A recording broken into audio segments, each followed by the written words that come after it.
Hello and welcome to Azariah's Studio. My name is Sarah. I am the artist and designer behind Azariah's Studio. I'm going to show you how to weave in the ends on this knitted hat. So this is done with ribbing.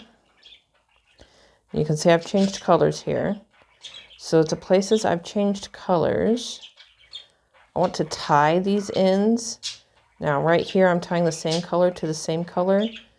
So watch how far you're tying. You don't want to shrink the distance between your colors and make the hat pucker. And I only tied it once. It's not a double knot.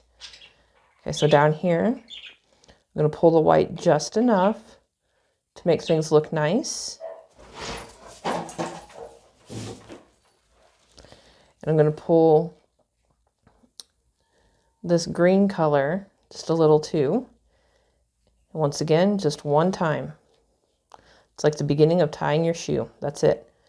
The reason I do this is one, it secures that hole better so that it's not there. I'll show you the outside in just a minute. And then two, it makes it to where I can weave this color in to its own color a whole lot easier. And when you're weaving in your ends, knitting, you have a couple of choices.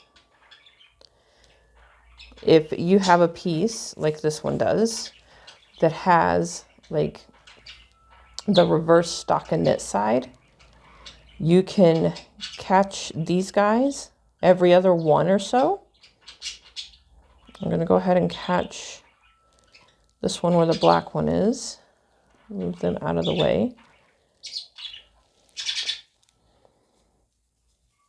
Okay. And you can pull it through that way. Now that is secure. It's nice. You can't see it on the front. It would be right here. I didn't pull that stitch. I need to pull that stitch just a little bit farther. I'll do that in a moment. However, you can see it on the reverse side. If this is going to be a piece that's judged, you don't want this. They look for finishing. This would not be finished as well as they would like it to be. So with the white, I will show you what your other option is. Let me tighten up the stitch. Now one of these is not going to be enough. So you're going to come down this one.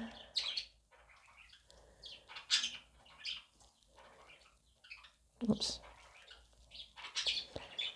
If you find you've pulled too tight like I just did here, be sure and loosen that up because it's going to affect the way your piece lays. You want things to be able to stretch at least a little bit. This is why you weave in the ends before you block, but you don't cut them because blocking is going to pull that fabric and some of those ends could pop out.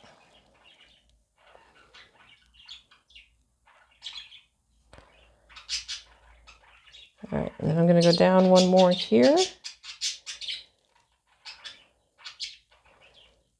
And go ahead and go in the white one.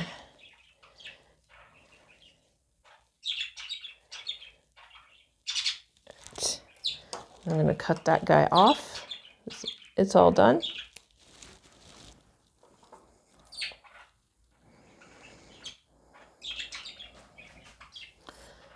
Okay. Now, we're going to weave in this white one as if this piece was being judged. I'm going to turn it upside down. Now, I'm actually going to use these stitches. We're not going to come over here. Okay, it's coming out right there. So we're going to go in here and go underneath. It's a form of duplicate stitching that I'm doing, actually. And as you do this, another good reason to tie the knot is you want to make sure you're not taking out the work that you've put in.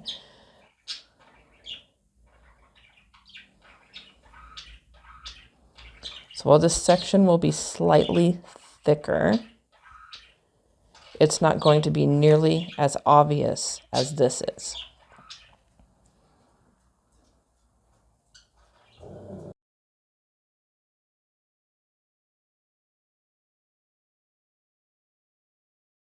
Okay.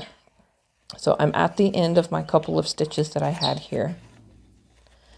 I'm going to go ahead and I'm holding it. I've got a finger here and my thumb here. I'm going to pull just a little.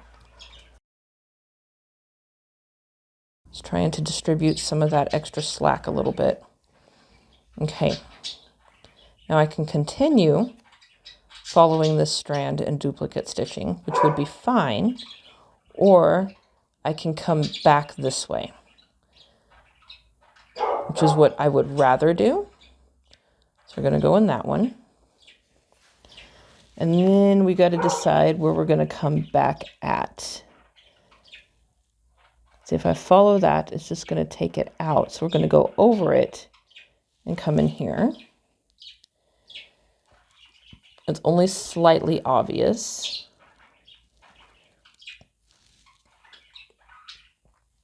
And then when I get the next leg in, it's even less obvious. So I'm going to go with that.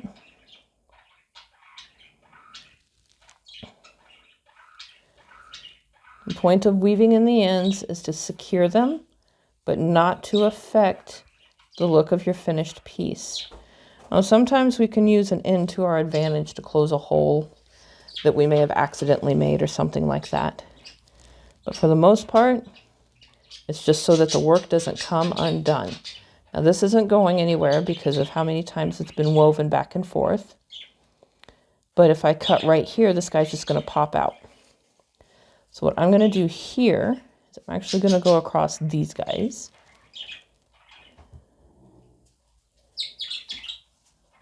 After I figure out where I'm at,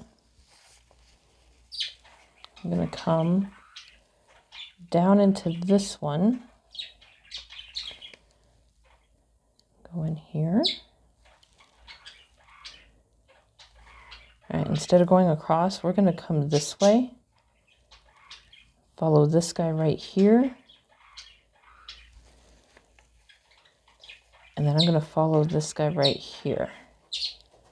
And I feel confident about that not coming undone.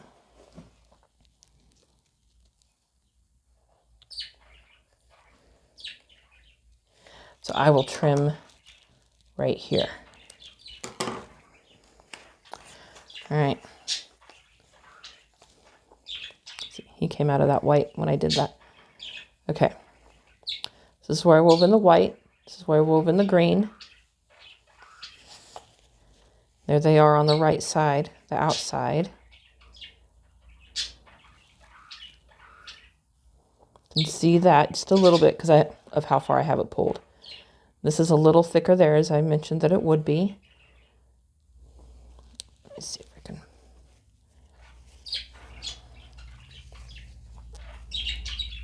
Oh, and now I've lost where I did it.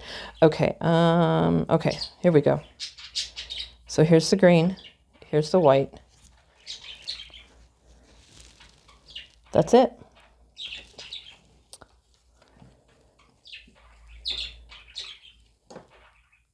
And that's weaving in ends on a knitted piece.